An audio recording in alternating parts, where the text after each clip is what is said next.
Setio Budi III ini, untuk latar belakang berdirinya KPP Pratama ini apa ya Pak? Khusus untuk manajemennya atau mengawasi wajib pajak di 2 kelurahan. Itu kelurahan Kelurahan Karet Semanggi dan Kelurahan Kuningan Timur, ya.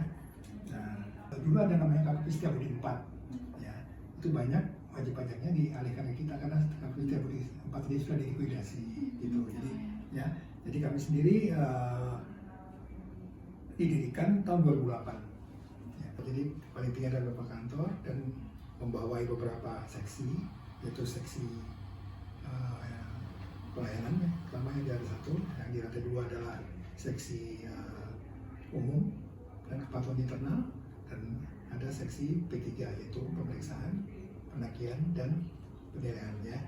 Terus yang ke lantai 3 adalah seksi pengawasan. Sekarang kita ingin bertanya tentang siklus akuntansi sektor publik yang ada di KPP Setio Budi III ini.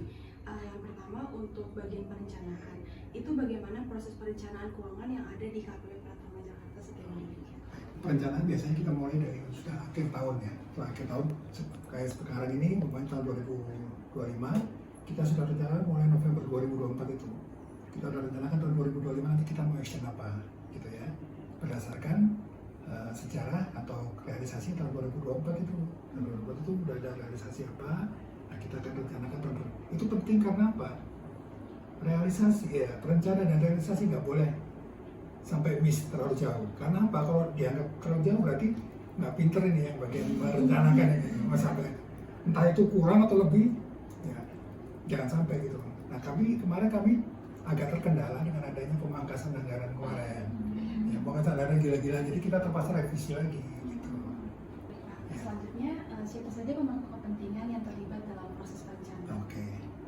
Tentunya di sini ada bendahara, ya, bendahara yang terus ada satu lagi ada petugas BUMN, barang milik negara, itu mereka biasa pengadaan barang milik negara dan jasa. Terus ada lagi namanya KPA, kuasa pengguna anggaran, itu adalah kepala kantor, itu yang paling tinggi kepala kantor. Terus yang satu lagi untuk untuk melaksanakan anggaran-anggaran ada lagi namanya PPK, ya, namanya PPK, itu pejabat pembuat komitmen.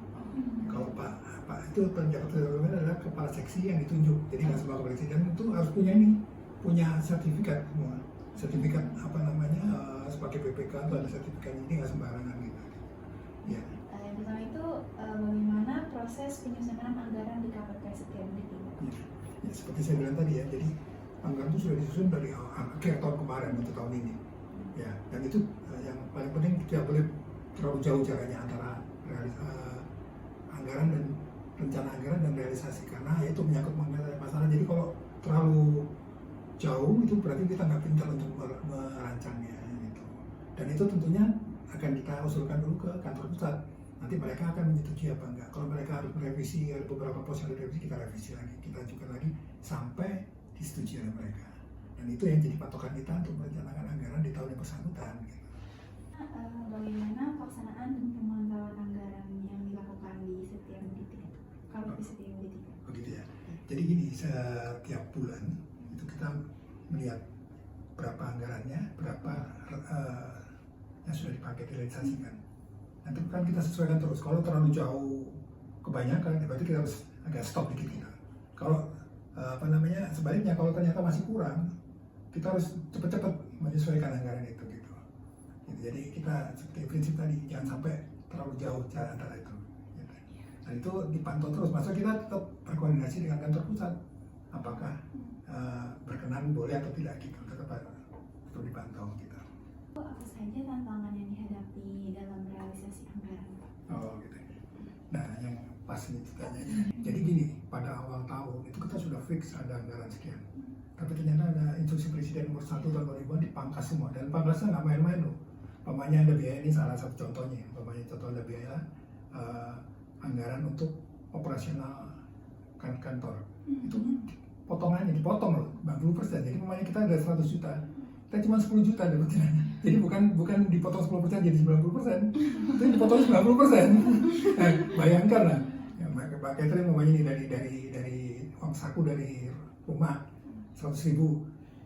Sekarang nggak jadi 10.000. Nah, gimana muternya mikirnya? Itu tantangannya kita. Tapi kita berpendapat bahwa alasan pemerintah itu untuk efisiensi ya memang bagus sih. Ternyata sejauh ini memang dampaknya bagus. Maksudnya kita sadar bahwa oh ternyata bisa diefisiensikan ya. Memang orang Indonesia gitu, kalau nggak dipaksa nggak itu. Nggak dipaksa efisien ya. Blessing in disguise biasanya. Oke. Jadi itu apa kebijakan dan prosedur terkait pengadaan barang dan jasa di KPP ini? Oh gitu ya. Untuk pengadaan barang dan jasa itu kita salah satu barang ya dulu ya. Untuk barang pengadaannya kita tetap koordinasi dengan kantor pusat, terutama untuk barang-barang besar untuk apa namanya mobil, motor gitu ya.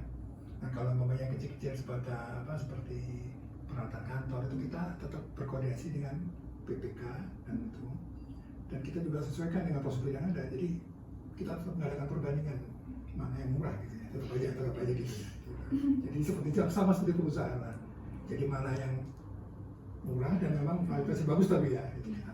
Jadi nggak beda dengan perusahaan tetap kita itu. Tapi ya itu kita tetap memperlihatkan transparansi. Jadi jangan sampai ada ya apa namanya ya umpamanya saya punya sahabat aku harus bisa baru kayak mahal nggak boleh gitu. Iya, Pak. Makanya itu banyak pengawasan antara lain kita juga diawasi sama BPK juga. BPK itu turun juga gitu. Jadi temuan-temuan mereka itu jangan sampai Baik, Ya, selanjutnya bagaimana kepatuhan KPP terhadap regulasi pengadaan barang dan jasa tersebut? ya, kita harus tepatuhi karena bagaimanapun juga itu bukan uang kita, itu uang rakyat, uang negara yang diamanatkan di APBN kan. Jadi setiap rupiahnya harus kita pertanggungjawabkan. Jadi kalau kita mempertanggungjawabkan kita sesuai dengan peraturan kan. Jadi seandainya ada yang disalahkan ya orang aturannya kayak gitu kok kita tidak melaksanakan peraturan aja gitu. Ya. Lalu kalau boleh tahu apakah ada contoh kasusnya Pak terkait pengadaan barang dan jasa yang menarik untuk dianalisis? Sejauh ini kalau kita bisa begini kayaknya nggak ada deh. karena kita gini Mbak, apa namanya apalagi dengan adanya anggaran anggarannya kita juga agak mulai jadi kalau di KPP sendiri nggak ada, sepertinya tidak ada yang bisa dianalisis. Laporan keuangan apa saja yang dihasilkan oleh KPP Pratama Jakarta setiap bulan 3 ini? Yang pertama setiap bulan bendahara harus melaporkan kondisi keuangan kita setiap bulannya. Itu jadi pengeluarannya apa, anggarannya apa, gitu, keuangannya apa. Terus setiap 3 bulan sekali juga ada laporan keuangan yang dibikin oleh pembantu bendahara namanya. Dan tiap semester kita juga mengadakan rekonsiliasi dengan Kanwil. Rekonsiliasi itu memastikan bahwa laporan keuangan kita tidak melenceng dari yang telah dianggarkan. Dan ini juga dikumpulkan per Kanwil. Nanti akan diawasi sama BPK juga nantinya gitu.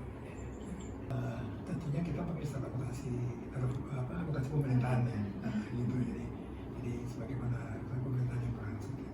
Akuntansi pemerintahan kayaknya nggak ada tantangan yang berarti. Yang kalau tadi yang tantangannya adalah tadi yang saya bilang tadi, pemangkasan anggaran itu dimana kita menyesuaikan pengeluaran kita dengan anggaran yang sudah direvisi ini. Itu aja tantangannya. Jadi yang dulunya itu pengiriman itu 2 play itu cuma 1 play aja. Yang play yang masih dibuat kita pakai soft copy aja gitu. Jadi kita penghematan juga, penghematan kertas juga gitu. Jadi kalau laporan keuangan saya rasa tidak ada isu-isu yang berarti mengenai laporan keuangan, jadi gitu aja. Ya. Oke.